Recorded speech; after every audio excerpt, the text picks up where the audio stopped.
स्वराज्य संवाद न्यूज, जनतेच्या हक्काचं व्यासपीठ. Okay, welcome to the press conference.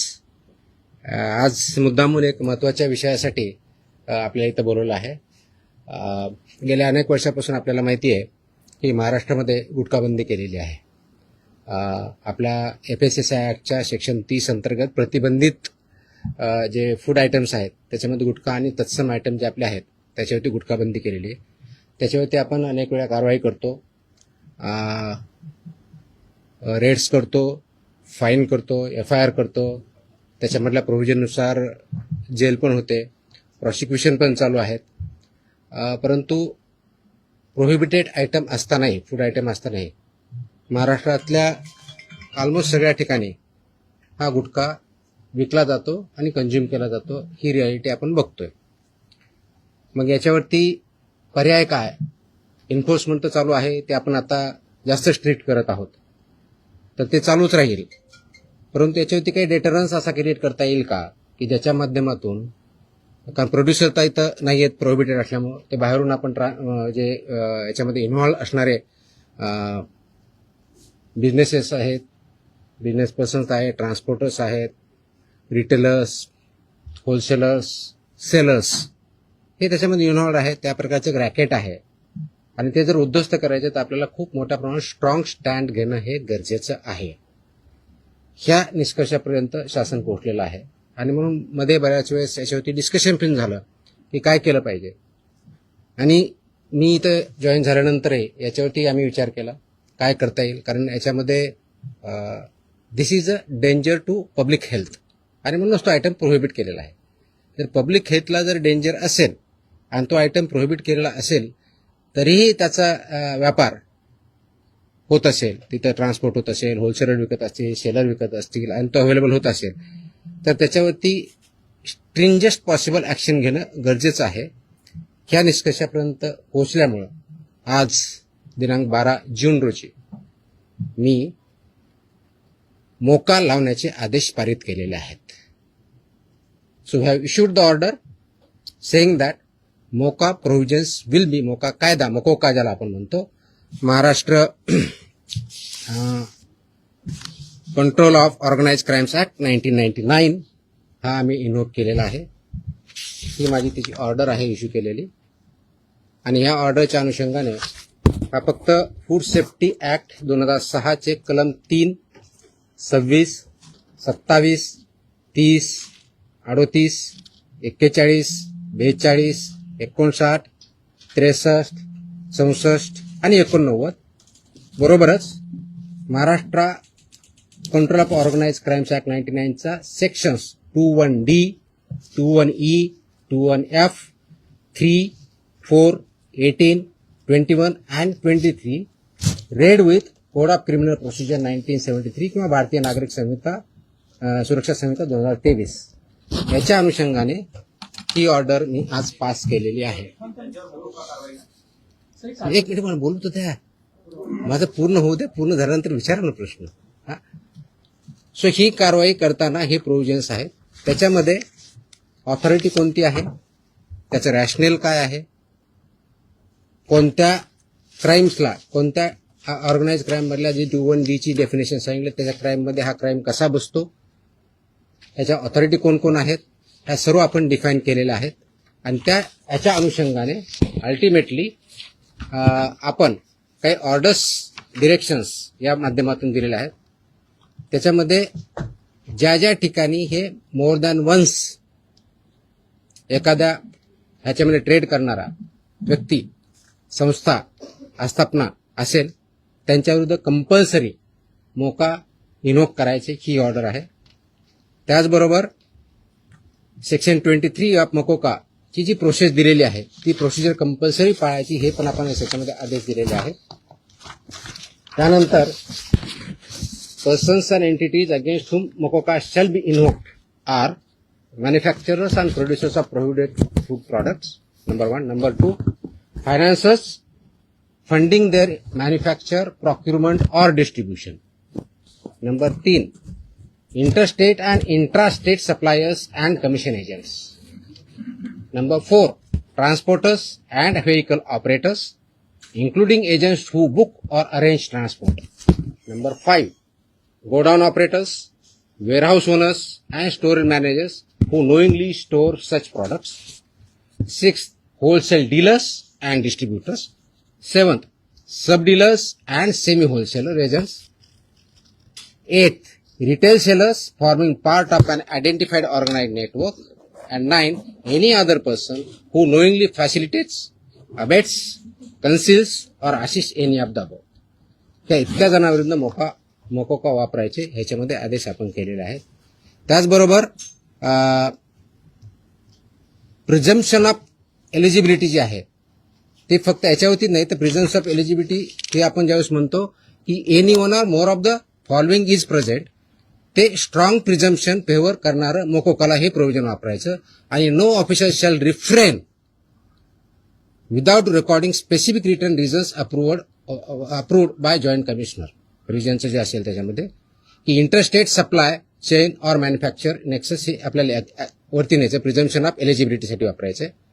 क्लॅन्डिस्टाईन godowns, fake labels, dummy firms or forged invoices याच्यासाठी सुद्धा हा वापरायचा आहे. Simultaneous seizures across multiple districts pointing to a common syndicate त्याच्यासाठी सुद्धा वापरायचं आहे. Corruption of enforcement officials or intimidation of informants of witnesses यासाठी आपण वापरणार आहोत. Seizure value exceeding ₹10 lakhs in a single action or ₹25 lakhs cumulatively from the same account or network, आणि financial flows indicating systematic profiteering including hawala और बेनामी channels याच्या सुद्धा आपण ते एस्केलेट करण्यासाठी हे सुद्धा प्रोव्हिजन त्याच्यामध्ये आपण वापरणार आहोत. याची ओरिजिनल ड्युटी आहे ते आपण फूड सेफ्टी ऑफिसरवरती देणार आहोत. डेजिग्नेटेड ऑफिसरच्या ड्युटी आपण याच्यात ज्याला असिस्टंट म्हणून त्यांना डिफाईन केलेल्या आहेत, जॉईंट कमिशनरच्या केलेल्या आहेत. नेटवर्क वाईड प्रॉसिक्युशन करायचं हे आपण सांगितलं आहे, पार्शियल ऍक्शन घ्यायची नाही, कंप्लीट घ्यायची. आणि कॉन्फिस्केशन, अटॅचमेंट अँड फोरफिचरचं कसं करायचं ट्विन ट्रॅक स्ट्रॅटेजी ही पण त्याच्यामध्ये सांगितलेली आहे. त्याचं प्रॉसिक्युशन रजिस्टर मेंटेन करायचं सांगितलेलं आहे, बेलला अपोजिशन करायचं सांगितलेलं आहे, आणि procedure compliance with the criminal procedure code हे सुद्धा आपण मॅन्डेटरी केलेलं आहे. या सर्वांचा ऑब्जेक्टिव्ह जो आहे बेसिकली आपण मोका का वापरतोय कारण हा स्ट्रिंजंट लॉ आहे, आय अंडरस्टँड, आणि त्याचं म्हणूनच खूप थॉट करून विचार करून याच्यावरती कायद्याचे जे कलम आहेत, सेक्शन्स आहेत त्याचा अभ्यास करून this order is basically done to prosecute in the interest of food safety in violation but as an organized crime against public health. हा क्राईम पब्लिक हेल्थच्या अगेन्स्ट आहे. आणि आर्टिकल 47 ऑफ द कॉन्स्टिट्यूशन जे आहे ते स्टेटला मॅन्डेट करतं. That is where my order begins with. आणि तुम्हाला copy me देईलच, press note बरोबर ही कॉपी पण असेल, so that you can go through that order. It says the Article 47 of the Constitution of India cast upon a state primary duty to improve public health and in particular to bring about prohibition of consumption of substances injurious to health. हे already आपण prohibit केलेलं आहे, त्याचं implementation व्हावं, public health improve व्हावं आणि public health जी endanger होते ते कंट्रोल करता यावं या दृष्टिकोनातून मकोका कायद्याचे प्रोव्हिजन हे प्रोहिबिटेड आयटम जे 32 म्हणजे फसाई ऍक्टच्या सेक्शन 32 अंतर्गत जे आपण प्रोहिबिट केलेले आयटम आहेत त्यांच्यावरती आजपासून म्हणजे अगोदर लागू करू शकलो असतं, पण आज आपण ती ऑर्डर काढलेली आहे and it will B implemented completely across the state of Maharashtra. Sir, जो कायदा केला जो फॉरवर्ड शोधली जाते दुकानामध्ये पान मसाल्याची पुड्या आणि सुकी पुडी जे आहे ते मिक्स केल्यानंतर गुटख्यासारखा पदार्थ तयार होतो. अशा पद्धतीने चालकीला कसं रोखलं जाणार, कारण तो स्पेसिफिकली गुटखा या टायटल खाली विकला जातो.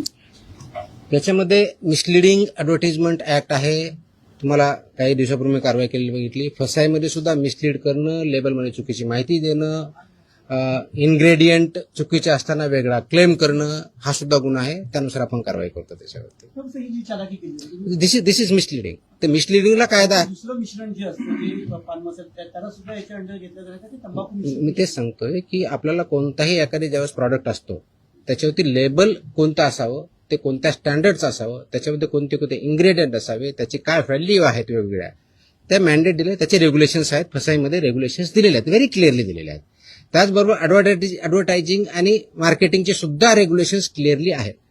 त्याचं व्हायोलेशन जिथं जिथं होतं त्या प्रोव्हिजनचा वापर आम्ही तिथं करणार आहोत. पण सर याची जेव्हा कारवाई केली जाते तेव्हा लोकल पोलिसांची भूमिका खूप महत्वाची असते. स्पेशली बीट मार्शल आणि यांचा जो व्हिजिलन्स असतो तो अनेक वेळा नेक्सस तिकडे दिसून येतो अनेक पानटपऱ्यांवरती.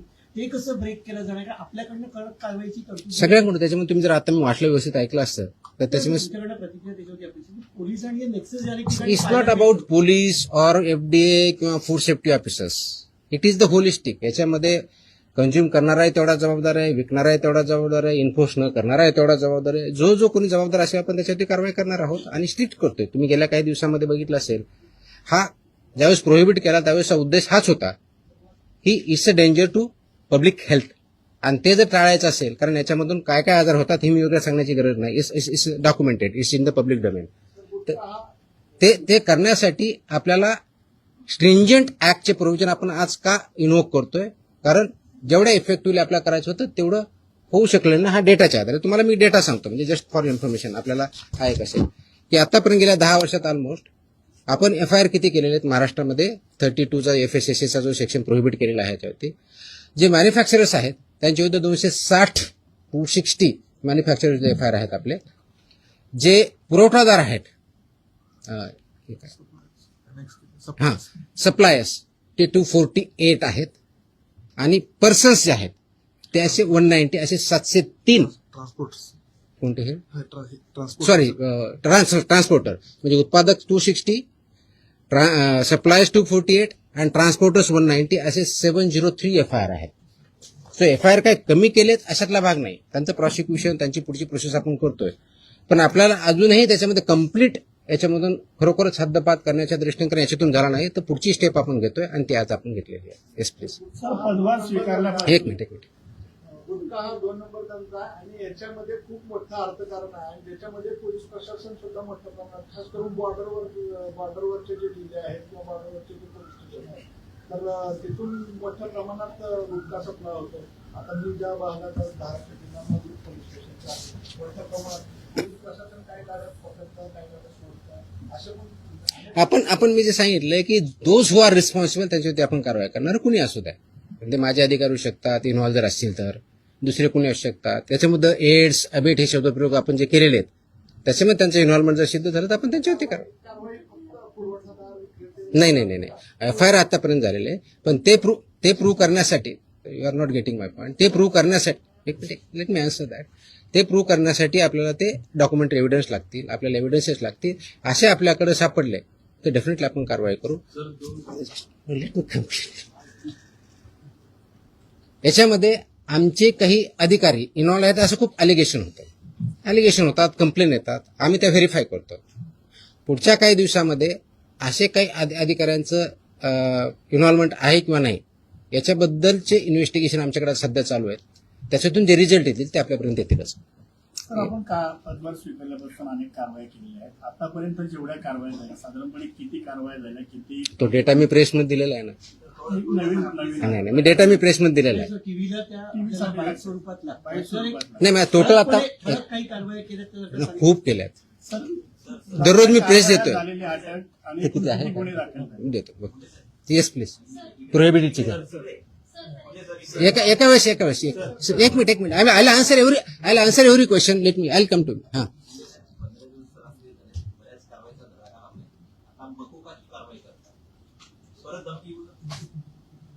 मला धमकी आलेलं कोणी सांगितलं तुम्हाला? नाही sorry. No sorry. Please look at ती जुनी क्लिप आहे, कमीत कमी 10 वर्षापूर्वीची आहे. Look at the clip. आताची क्लिप नाही याची ती. दॅट वॉज नाही आलेलं. That clip if I remember correctly, मला आठवत नाहीये, इफ आय रिमेंबर करेक्टली बहुतेक ती पुण्यातली क्लिप आहे. फेनावाजीन PMPM आहे. चेकआउट. तुम्ही बघा ते क्लिप आताची नाही. मला कोणतरी पाठवली. मला कोणतरी विचारलं. मला अशी धमकी नाही आलेली. येतो मी त्यांना. Let us focus on this. There are so many issues. Let us focus on this. Please. थोडं I'll answer on this one. 2 दिवसापूर्वी संभाजीनगरमध्ये FDAच्या पथकावर दगड फेकला आणि अधिकाऱ्यांना स्कॉर्पिओ गाडी त्यांच्या अंगावर घालण्याचा प्रयत्न केला. त्यांच्यावर पण मकोका अंतर्गत कारवाई होती. आता हे जे मी gutkha exactly that's what I am saying. कारण मोकोका क्लॉज वापरण्यासाठी ज्या काही प्री कंडिशन्स आहेत त्या फुलफिल झाल्या डेफिनेटली करणार आम्ही. कारण त्याला एका गुन्ह्यासाठी होत नाही. It has to be more than one offence in last 10 years. त्यांच्यावर जर झालेला असेल तर डेफिनेटली आम्ही करू. कारण त्याचं कंडिशन फुलफिल करायला पाहिजे. अदरवाईज आमचे FSSAचे ऍक्ट, BNS ऍक्ट आम्ही ते वापरतोच आहोत. आज ती जे हल्ला झाला त्याच्यावरती इमिजिएटली शिफ्ट कारवाई पण झाली. 7 का 8 लोक त्याच्यामध्ये अरेस्ट पण झाले immediately. I spoke on with DGP also. DGPने सुद्धा इमिजिएटली त्याच्यावरती रजिस्ट्रेशन म्हणून कारवाई केली. अँड अशा प्रकारचे हल्ले आम्ही भिणार नाही. Very clearly will protect our officers आणि those who take law into their hands will show force of the law. एक मिनिट. येस नाही बाजूला तुमच्या बताऊंगा. मेरी हिंदी इतनी अच्छी है ही नहीं. जितनी भी टूटी फूटी है उसमें बात करूंगा. बोलूंगा. एक मिनिट तुम्हाला उत्तर दिलं ना मी. आपण एकदा मराठी पूर्ण करून घेऊया मग आपण अरे थांबा ना तुम्ही. मी इथंच आहे. मी कुठे पळून नाही चाललोय. सिस्टमॅटिक होईल. भिवंडीमध्ये जे आहे ते नकली FBI अधिकाऱ्यांना अटक करण्यात आलेली आहे. त्यामुळे कशा पद्धतीने जर एखाद्या वेळेस आपण ज्यावेळी धाडी टाकतो आय कार्ड असतं ऑफिसरकडे. Simple. My officers wear I card. Very clearly they show the I card. या प्रतिबंधित माल जो आहे तो बऱ्याचदा गुजरात सारख्या राज्यातून मुंबईत येतो. खास करून गुटखा असेल किंवा बऱ्याचदा भेसळयुक्त खावा देखील गुजरातवरूनच मुंबईमध्ये येतो. वाहतूक व्यवस्था करणाऱ्या अनेक लक्झरी बसेस असतात, टुरिस्ट गाड्या असतात किंवा ट्रक. यासाठी RTOची काही मदत वगैरे घेणार? मी आता वाचताना वाटलं इन्क्लुडिंग ट्रान्सपोर्टर्स. RTOची मदत घेणार? सगळ्या एजन्सी एकत्र काम करत असतात. त्याच्यामध्ये सगळ्याच एजन्सी काम करतात. आपण याच्यामध्ये मकोका लावताना किंवा हे करताना इव्हन आताचे जे FIR होत आहेत त्याच्यामध्ये आपण फक्त विकणाऱ्याला करत नाही.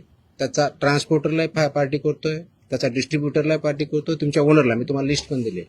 तर इथून पुढचे आता आल्यापासून FIRचे हे it will be right from manufacturer to seller. आताही होतात, अजून जास्त स्ट्रिंजंटली होतील. So they are responsible. कायद्यामध्येच व्हेरी क्लिअरली त्याचे मेन्शन आहे. कुठेही डाऊट नाही त्याच्याबद्दल. याच्या बाहेर नका विचारू. जो आपला विषय चालला तेवढाच विचार. नाही संबंधित नाही. आजच्या विषयाशी संबंधित. तुकाराम मुंडे साहेब ज्या विभागाचा पदभार ग्रहण करतात तो विभाग नेहमी चर्चेत येतो, असं का होतं? त्याचं उत्तर तुम्ही द्या. मी कसं देणार आहे? आय मीन तो काय होतो तर you are better. No I cannot answer this. Simple. कारण काय येतो, लोक चर्चा का करतात, तुम्ही जास्त का पब्लिश करतात, का कुणी काय करतं, ह्याचं उत्तर मी नाही देऊ शकत. You have to analyse. त्याचं उत्तर मी कसं देऊ शकणार? सोशल मीडियावरती तुम्ही विचारल्यानंतर प्रचंड लोकांचा पाठिंबा we are diverting. Let us not divert. No. So हे जे विषय त्याच्यावरती आपण बोलू, बाकीचे विषय नाही. हा नाही याच्या अगोदर फक्त हा डेटा प्रोहिबिटेड ना प्रतिबंध. आता तुम्ही जो विचारला होता प्रश्न की मी 25 मे ते 11 जून या काळामध्ये प्रोहिबिटेडच्या बाबतीत म्हणजे प्रतिबंधित आयटमच्या बाबतीतला सांगतोय, बाकीच्या नाही सांगत आहे कारण हा प्रोहिबिटेडचा विषय आहे. म्हणून तपासणी केलेल्या आस्थापना म्हणजे प्रोहिबिटेडच्या बाबतीत त्या 354 आहे. 354 बाकीचे असेल ना आपल्याकडे पुढचे केलेले ती पण असेल ना, तो पण मागवा ना. आणि ड्रगचे असेल तर ड्रगचं पण मागवा. त्याच्यामध्ये नाही सॉरी प्रतिबंधित पदार्थ आढळलेल्या आस्थापनाची संख्या 344 सापडली आपल्याला. तपासणी 354 केली. 344 मध्ये फाइंड आउट झालं. जप्त साठ्याची किंमत ह्या 344 मध्ये किती रुपये 3,27,24,629 rupees. 3,27,24,629 rupees. FIRs 235. Arrested people 350. Seal establishment of this 344 are 274. Seized vehicles are 26 and the price of that vehicle is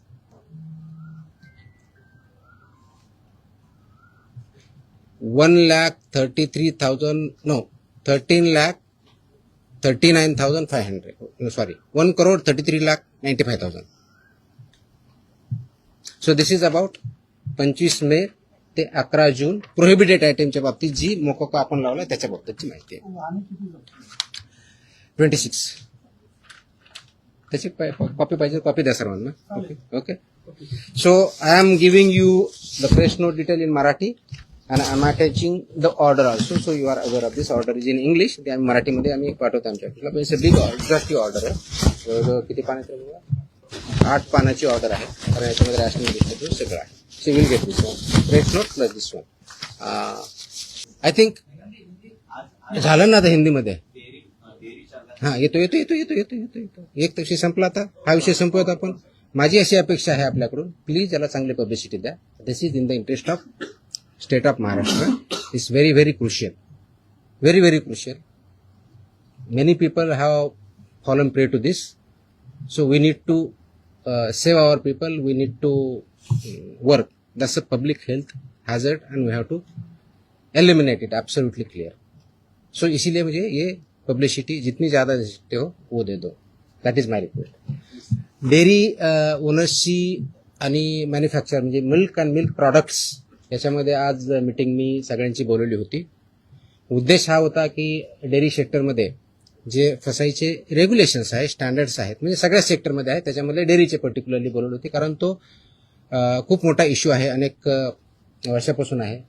अत्यंत चांगले लोक काम करणारे त्याच्यात आहेत आणि काही त्याच्यामध्ये चुकीचं काम करणारे पण आहेत. आणि म्हणून FDA म्हणून आम्ही काय कारवाई करणार as a regulator. FDA is a regulator.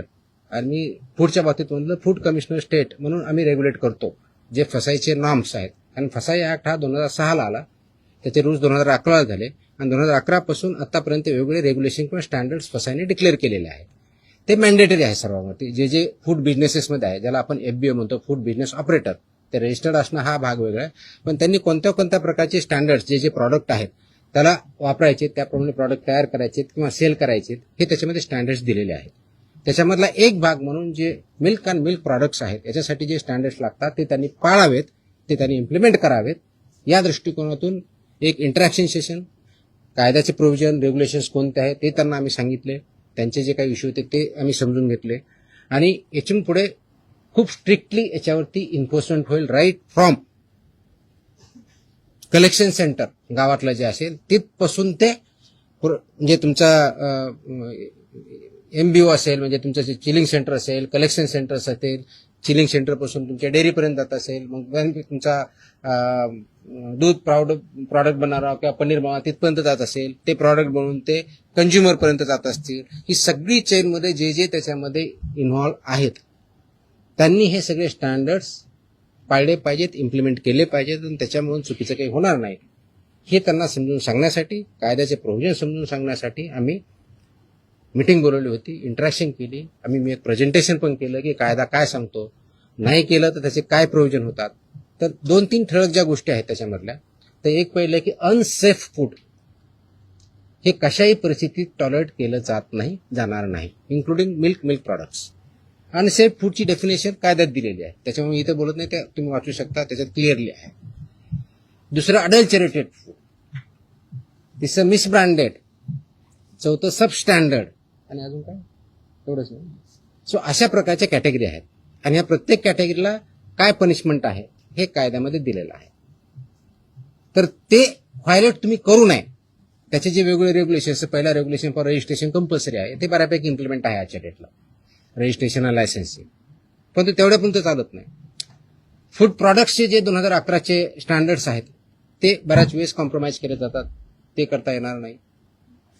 मार्केटिंगच्या किंवा ॲडव्हर्टाइजिंगच्या बाबतीत चुकीचं दिलं जातं, ते करता चालणार नाही. त्याचबरोबर काय म्हणतो त्याला, प्रिंटिंग, काय म्हणतो त्याला, प्रिंट करतो ते लेबलिंग जे आहे ते व्यवस्थित होत नाही किंवा चुकीच्या पद्धतीने होतं किंवा मिसलिडिंग होतं, ते चालणार नाही. पॅकेजिंग, त्याचे स्टँडर्ड्स ठरवले आहेत, ते पॅकेजिंग त्याच पद्धतीनं पाहिजे, ते चालणार नाही.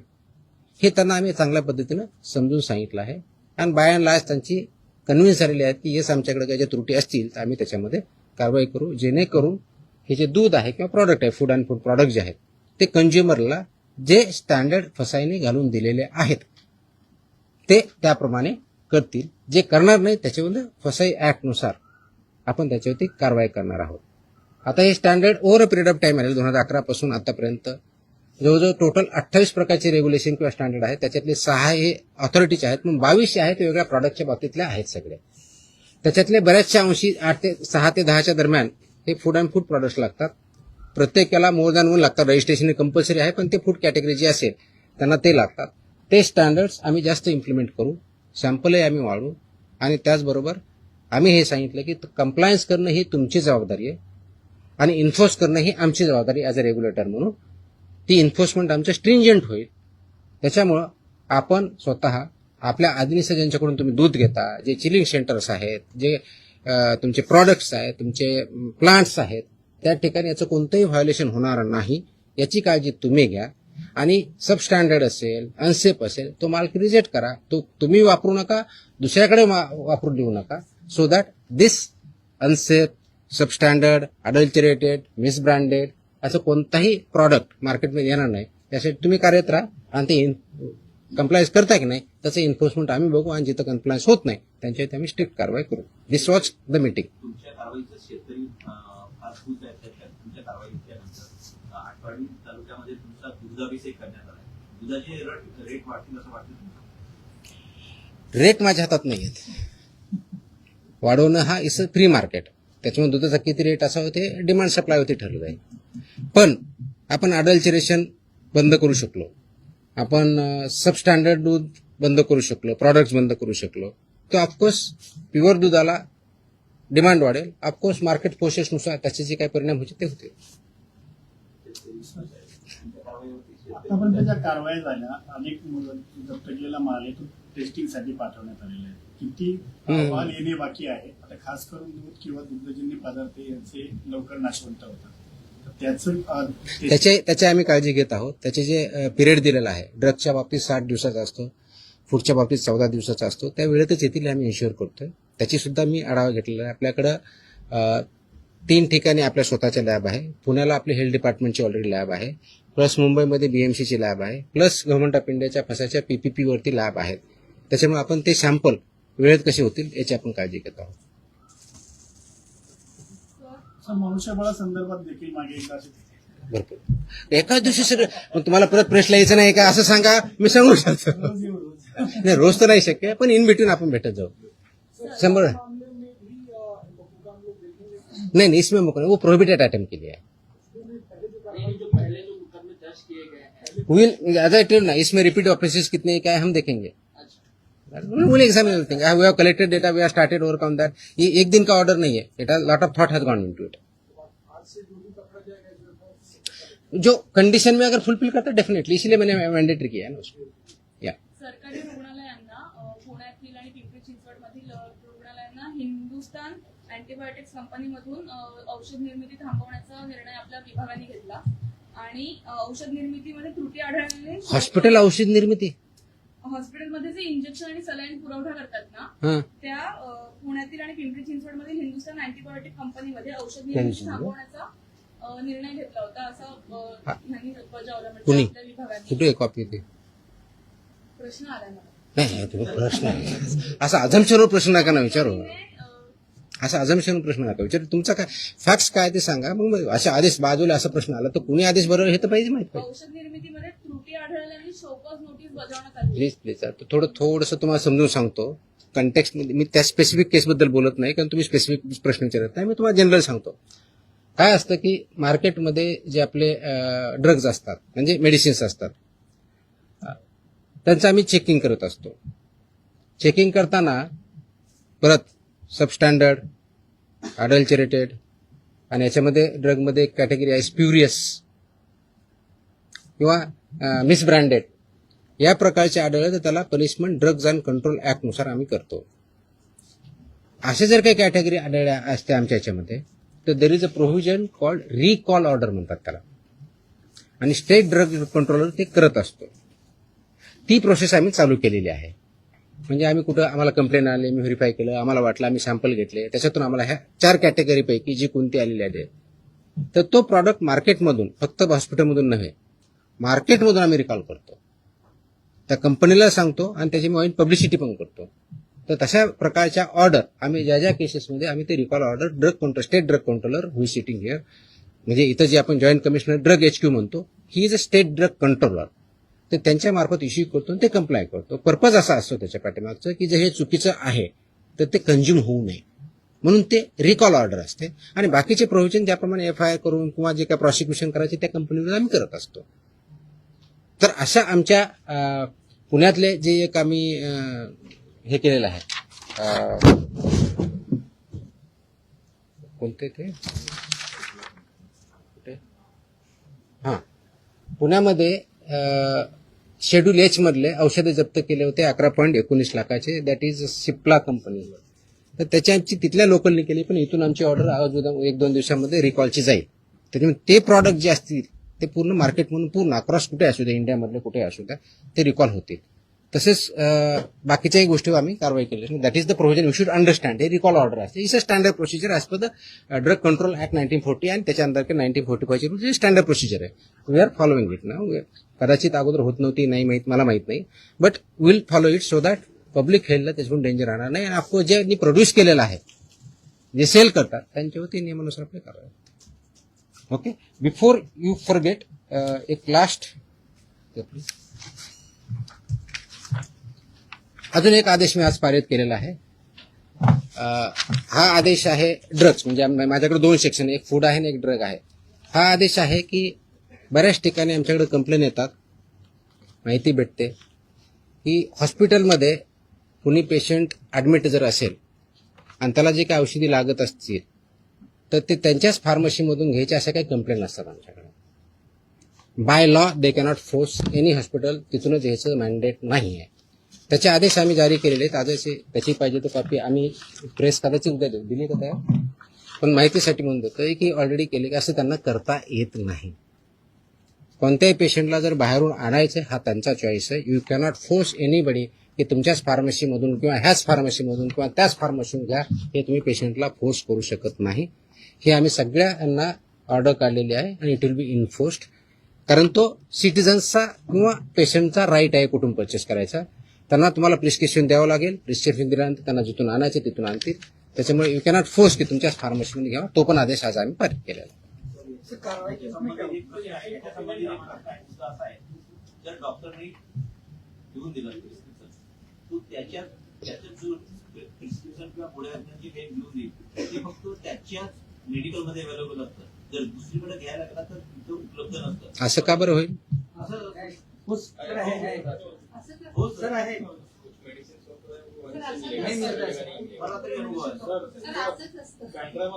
म्हणजे मेडिसिन फक्त त्याच्या हॉस्पिटलसाठी. होल्ड ऑन ऐकून घ्या. ते मेडिसिन फक्त त्याच्या हॉस्पिटलसाठी बनवलं आहे का? त्याच्यात मेडिकल सांग.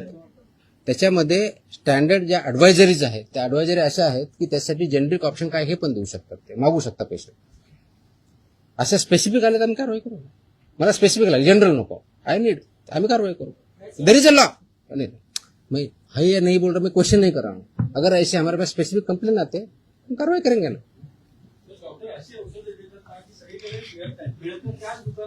कसं ते कंटेंट पेक्षा ते ब्रँड नेम देतात, त्यामुळे लोक ब्रँड नेम वरती जातात आणि कंटेंट. हा खूप मोठा विषय आहे. प्रिस्क्रिप्शन कसं लिहावं, कुठं लिहावं, कोणतं द्यावं, आता त्याच्यात मी जाणार नाही की तो माझा डोमेन नाही आहे. माझा ड्रगच्या बाबतीतला जो इश्यू आहे, अशा प्रकारच्या कंप्लेंट जर आमच्याकडे आल्या तर will definitely investigation look into it. Okay, I hope, I think I have satisfied everybody. आणि मकोकाला जरा वाईट पब्लिसिटी आहे. येस, या अगोदर नाही सांगायचं का? अरे नाही, आता नाही, बाकीचे सगळ्यांना प्रिंटमध्ये द्या. It is required and it is essential also. Okay, चलो.